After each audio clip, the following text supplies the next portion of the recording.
صلوا على النبي محمد. صلوا على النبي محمد. يا رسول Allah, ya Nabi, ya. Ayo sama-sama.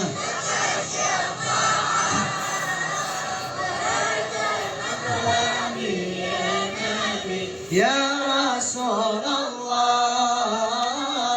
ya Nabi, laka syafa'at wa hada matlab ya Nabi, ya. Ayo sama-sama.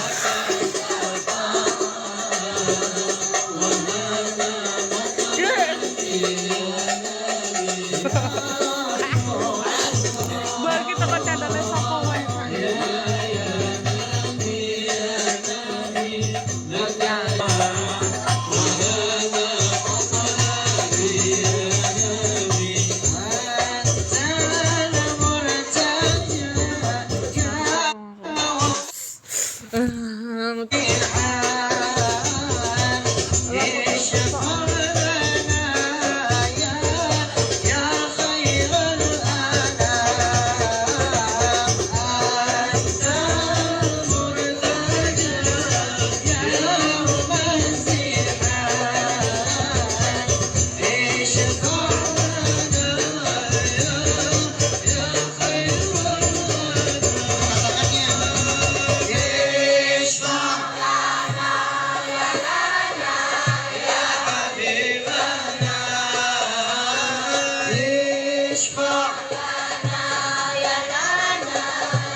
Yeah.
salli wa sallim wa barik ala alihi sallu ala Nabi Muhammad.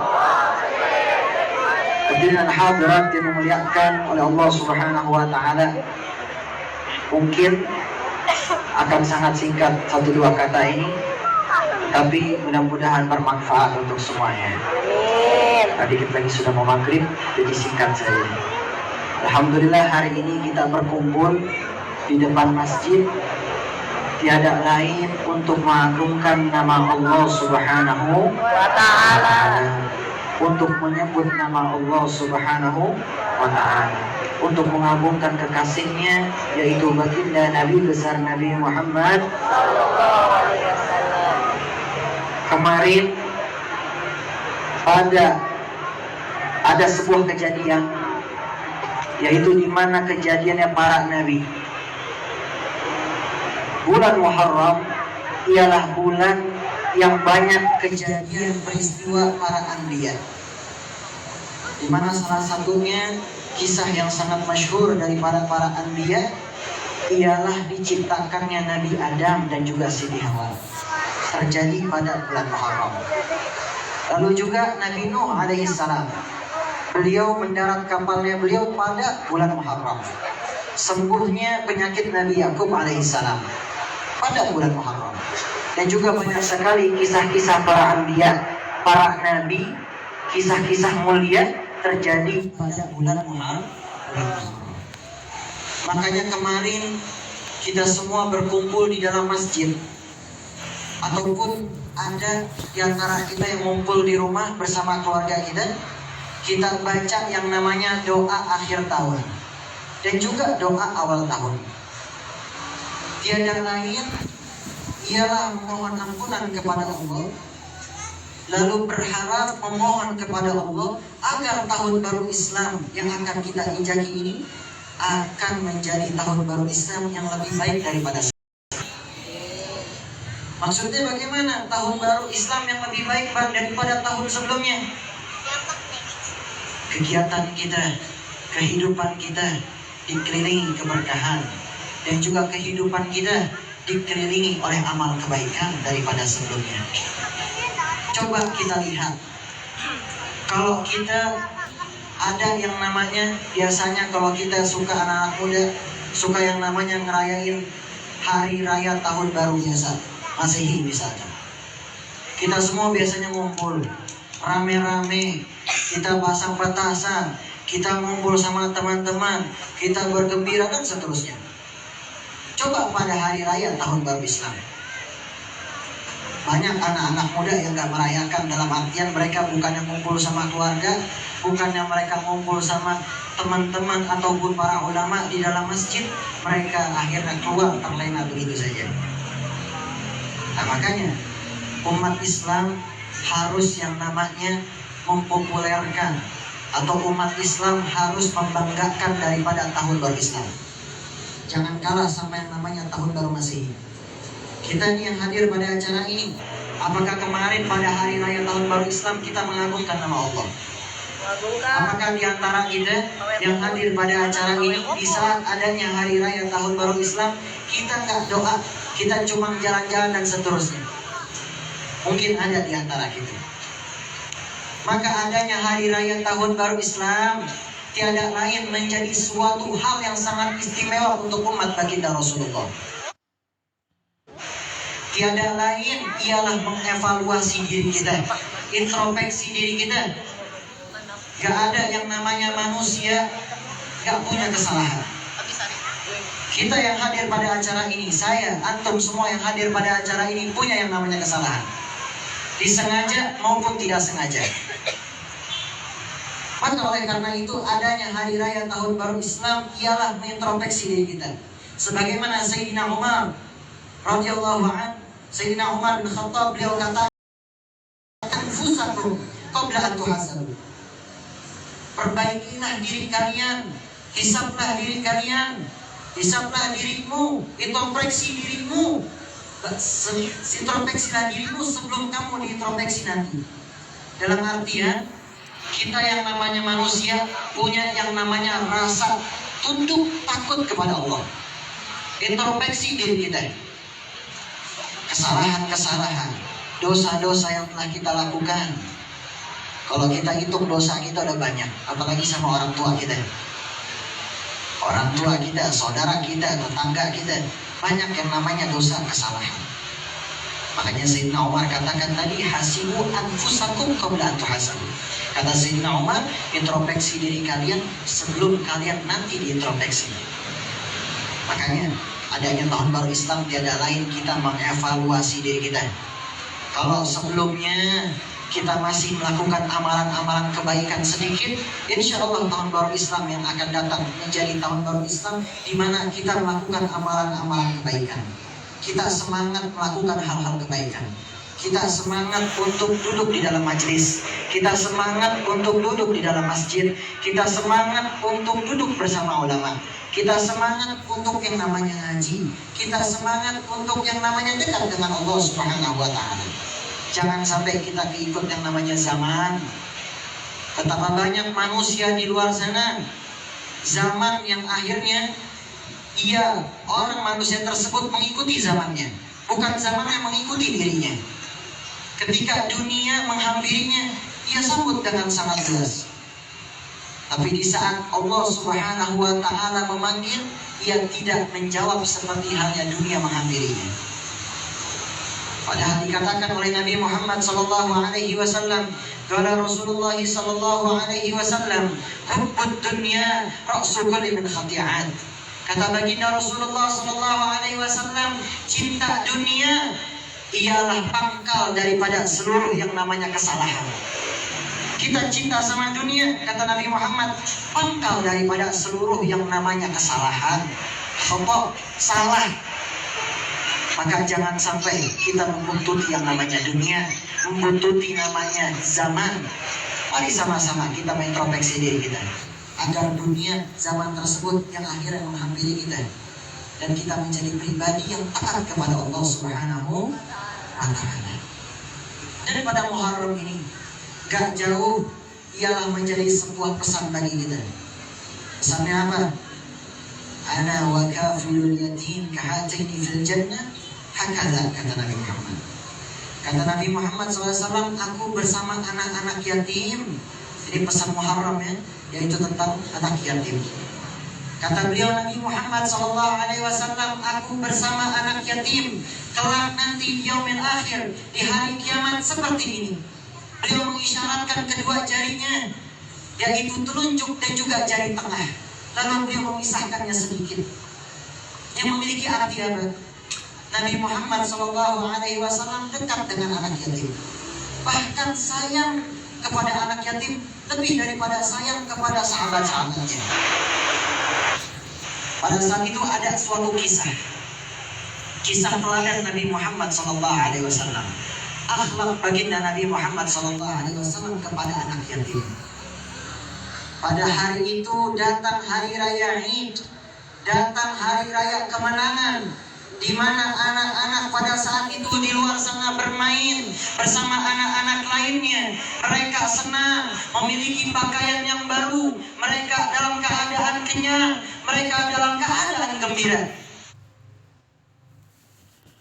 Dan pada saat itu melihat ada satu anak yang tidak ikut bermain dengan anak yang lainnya. Nabi Muhammad melihat anak tersebut sedih, lesu, lemas, dihampiri oleh baginda Rasulullah SAW.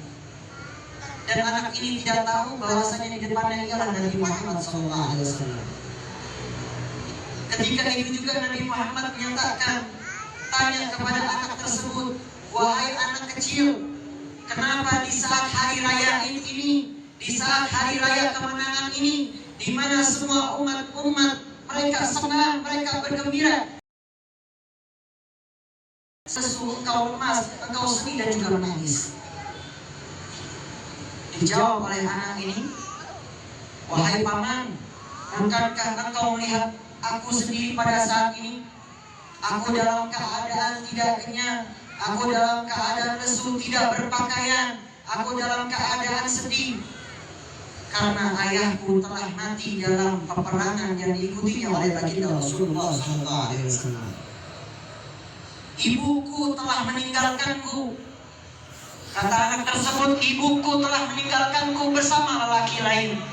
Ia mengambil hartaku, ia mengambil pakaianku, ia mengambil segalanya dariku. Maka seperti hal yang Tuhan lihat pada saat ini, hari ini aku sedih, tidak berpakaian, tidak memiliki harta apapun. Lalu apa yang dilakukan oleh baginda Rasulullah SAW? Apakah Rasulullah hanya meninggalkan anak tersebut? Apakah Rasulullah hanya memberikan semangat kepada anak tersebut? Tidak. Rasulullah SAW sayang dengan anak yatim. Sampai-sampai beliau katakan, mulai hari ini ibumu adalah Sayyidatuna Aisyah radhiyallahu anha. Kakakmu ialah Sayyidatuna Fatimah Az-Zahra. Mulai hari ini saudara-saudaramu ialah Sayyidina Hasan wal Husain. Dan juga pamanmu ialah Sayyidina Ali karramallahu wajhahu. Senang anak tersebut. Yang didengar ternyata di depannya ialah kekasihnya Allah. Yang di depannya ternyata ialah khatamun nabiyyin, yaitu penutupnya para nabi. Basyarul lakal basyar, nabi yang berbeda daripada nabi yang lainnya, manusia yang berbeda daripada manusia lainnya, yaitu baginda Nabi Muhammad sallallahu alaihi wasallam. Diajaklah anak tersebut oleh Nabi Muhammad sallallahu alaihi wasallam ke dalam rumahnya, diberi makan oleh Nabi. Hal-hal kebaikan lainnya. Setelah itu, setelah anak ini senang,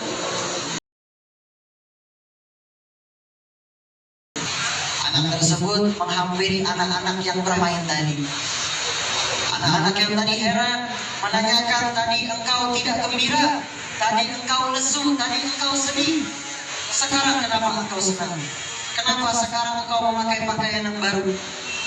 Dijawab oleh anak tersebut, mulai hari ini aku adalah anaknya baginda Rasulullah SAW. Sayyidina Hasan Husain adalah saudara-saudaraku. Sayyidatuna Fatimah Az-Zahra ialah saudariku, dan juga Sayyidina Ali ialah pamanku, dan juga Sayyidatuna Aisyah ialah ibundaku. Inilah kisah teladan akhlak baginda Rasulullah SAW, dekat dengan anak yatim. Maka menjadi sebuah contoh bagi kita sebagai umatnya Rasulullah, sebagai umatnya Habibullah, sebagai umatnya Nurullah. Kita pada hari ini berkumpul, barangkali ada anak yatim di sini, elus kepala mereka, elus rambut mereka, cium kepala mereka, karena terdapat kebaikan-kebaikan di dalam kepala mereka, terdapat kebaikan-kebaikan di setiap rambut mereka, karena mereka lah yang dekat dengan Nabi Muhammad SAW.